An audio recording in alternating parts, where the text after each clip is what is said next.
Teman-teman, pernah nggak kalian dengar cerita tentang seorang jenderal muda yang meskipun sakit parah, tetap turun langsung memimpin perang? Bukan hanya memimpin dari balik meja, tapi benar-benar berada di garis depan, merasakan hujan peluru, tidur di tanah yang sama dengan prajuritnya, dan akhirnya berhasil membuat sejarah besar yang sampai sekarang masih dikenang. Ya, beliau adalah Jenderal Besar Sudirman. Dan hari ini kita akan menelusuri salah satu kisah perjuangan paling epik yang pernah terjadi di awal kemerdekaan Indonesia, Pertempuran Ambarawa, 17 Agustus 1945. Bung Karno dan Bung Hatta memproklamasikan kemerdekaan Indonesia. Bro.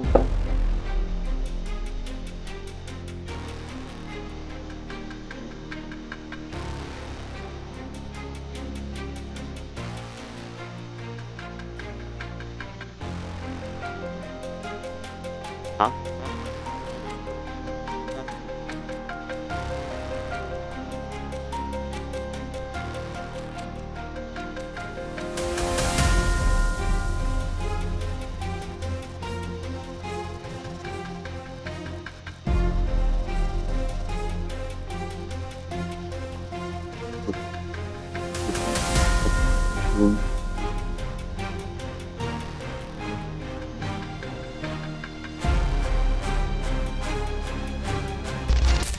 Seluruh rakyat bersukacita.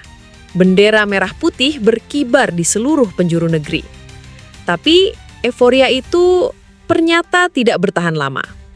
Belanda yang selama lebih dari 300 tahun menjajah Indonesia tidak tinggal diam. Mereka datang kembali, kali ini numpang pasukan sekutu yang dipimpin Inggris. Alasannya, katanya untuk melucuti senjata tentara Jepang. Tapi kenyataannya, mereka mempersenjatai kembali tentara KNIL dan Nica untuk merebut wilayah strategis di Indonesia. Salah satu daerah yang menjadi target adalah sebuah kota kecil di Jawa Tengah, Ambarawa. Sebuah kota yang secara geografis memegang kunci jalur antara Semarang dan Magelang. Sebelum kita masuk ke kisah pertempurannya, mari kita mengenal sedikit tentang Sang Panglima. Jenderal Sudirman lahir di Purbalingga, Jawa Tengah, 24 Januari 1916. Beliau berasal dari keluarga sederhana, namun sejak kecil sudah menunjukkan jiwa kepemimpinan. Beliau aktif di Kepanduan dan Muhammadiyah, lalu bergabung dengan PTA pada masa pendudukan Jepang. Disitulah beliau belajar strategi militer. Yang luar biasa, di usia muda 29 tahun, beliau diangkat menjadi Panglima Besar Tentara Keamanan Rakyat. Bukan hanya karena kemampuan militernya, tapi karena wibawa, keteladanan, dan rasa tanggung jawabnya. Meskipun mengidap penyakit paru-paru yang cukup berat, beliau tetap memimpin langsung di lapangan. Itulah yang membuat prajuritnya begitu menghormati beliau. Oktober 1945, pasukan Inggris memasuki Ambarawa. Awalnya, rakyat menyambut baik karena mereka percaya Inggris datang untuk menertibkan situasi pasca perang. Namun, suasana berubah ketika pasukan Inggris mulai memperkuat posisi tentara KNIR, melucuti senjata pejuang, dan menguasai titik-titik penting di kota. Ketegangan memuncak ketika di Magelang terjadi bentrokan antara TKR dan pasukan Inggris. Inggris mundur ke Ambarawa dan menjadikan kota itu sebagai basis pertahanan. Jenderal Sudirman melihat ini sebagai ancaman serius. Jika Ambarawa jatuh sepenuhnya, jalur komunikasi Jawa Tengah bisa terputus. Meskipun baru saja diangkat sebagai Panglima Besar, Jenderal Sudirman tidak ragu untuk turun langsung memimpin operasi. Beliau tahu pasukannya kalah secara jumlah senjata. Pasukan Inggris punya tank, artileri berat, dan senapan mesin modern. Tapi beliau punya sesuatu yang lebih kuat, semangat juang dan strategi yang tepat. Dan disinilah lahirlah rencana yang akan tercatat dalam sejarah, strategi Supit Urang. Strategi Supit Urang atau pincer movement adalah taktik pengepungan dari dua sisi. Pasukan dibagi menjadi dua sayap, kanan dan kiri yang bergerak memotong jalur mundur musuh. Sementara pasukan infanteri di tengah menunggu saat yang tepat untuk menyerang. Dengan kondisi fisik lemah karena sakit, Jenderal Sudirman tetap berada di lapangan, memantau dan memberi semangat langsung kepada para prajurit. Pertempuran puncak berlangsung 12–15 Desember 1945. Hari pertama, Hujan deras menjadikan medan licin dan jarak pandang terbatas. Mimin pengen nangis loh, nggak kuat, sumpah. Bayangin kita menikmati hasil hari ini dari perjuangan mereka. tapi itu justru dimanfaatkan TKR untuk mendekat ke posisi lawan tanpa terdeteksi. Hari kedua, jalur logistik pasukan Inggris mulai terputus. Mereka kekurangan amunisi dan makanan. Hari ketiga, beberapa titik pertahanan Inggris berhasil ditembus. Semangat pasukan Republik semakin membara. Hari keempat, serangan besar dilakukan dari semua sisi. Pasukan Inggris terjepit dan akhirnya mundur ke Semarang. Ambarawa berhasil direbut. Kemenangan di Ambarawa bukan cuma soal merebut kota. Ini adalah kemenangan moral, bukti bahwa Tentara Keamanan Rakyat yang baru dibentuk mampu mengalahkan pasukan asing yang jauh lebih modern. Tanggal 15 Desember kemudian ditetapkan sebagai Hari Infanteri, sebuah penghormatan bagi mereka yang berjuang di garis depan dengan keberanian dan pengorbanan.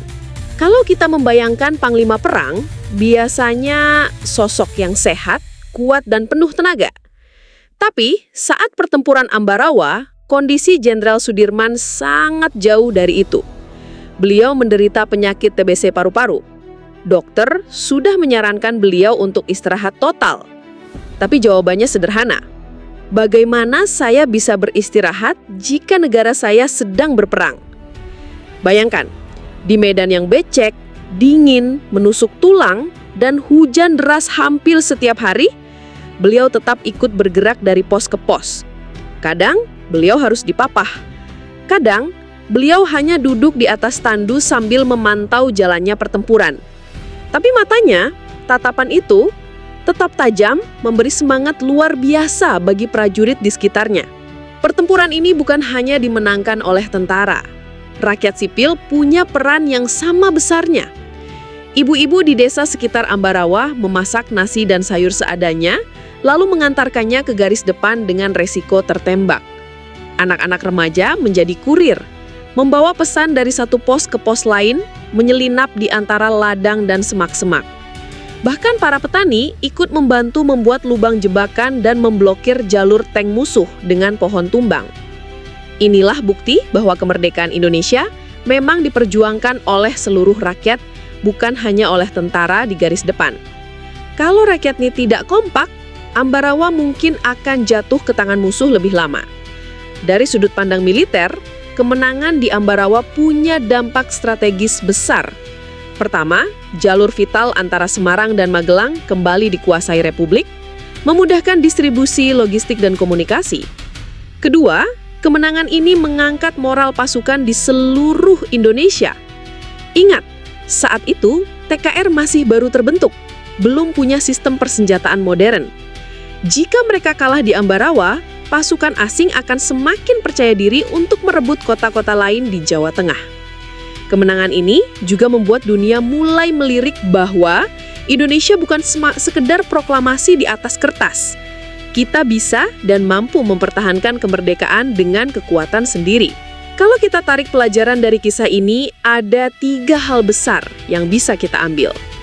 Pertama, kepemimpinan sejati adalah memberi contoh, bukan hanya memberi perintah. Sudirman sakit parah, tapi beliau tetap ada di lapangan. Itu membuat pasukan rela berjuang sampai titik darah penghabisan. Kedua, persatuan rakyat adalah senjata terkuat. Tanpa rakyat yang membantu logistik, jadi kurir, atau sekedar memberi dukungan moral, tentara tidak akan bisa bertahan lama.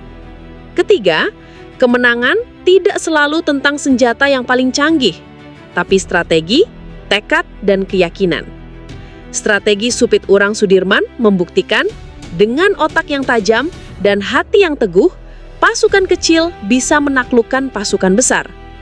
Itulah mengapa sampai sekarang, nama Jenderal Besar Sudirman tidak hanya tercatat di buku sejarah, tapi juga di hati rakyat Indonesia. Jadi, itulah kisah Jenderal Besar Sudirman dan pertempuran Ambarawa. Bukan cuma cerita tentang perang, tapi tentang semangat, persatuan, dan pengorbanan yang luar biasa. Sekarang giliran gua mau nanya ke kalian. Kalau kalian kira-kira ada nggak sosok seperti beliau di zaman sekarang ini? Siap mati untuk Indonesia? Tulis jawaban kalian di kolom komentar, gue pengen banget baca pendapat kalian. Oh ya, jangan lupa juga buat klik tombol subscribe kalau kalian yang belum, supaya nggak ketinggalan cerita-cerita sejarah kita berikutnya yang dijamin bikin kalian tambah cinta sama Indonesia. Kasih juga like kalau kalian ngerasa cerita ini bermanfaat, dan share ke teman atau keluarga biar mereka juga bisa dengerin cerita ini. Dan kalau kalian mau request cerita sejarah lain atau tokoh inspiratif yang pengen kita bahas, langsung aja tulis di komentar, siapa tahu cerita kalian yang kita bawain di episode berikutnya. Khususnya di bulan Agustus ini. Oke, gue pamit dulu. Gue Kira Felda, sampai jumpa di cerita berikutnya. Bye!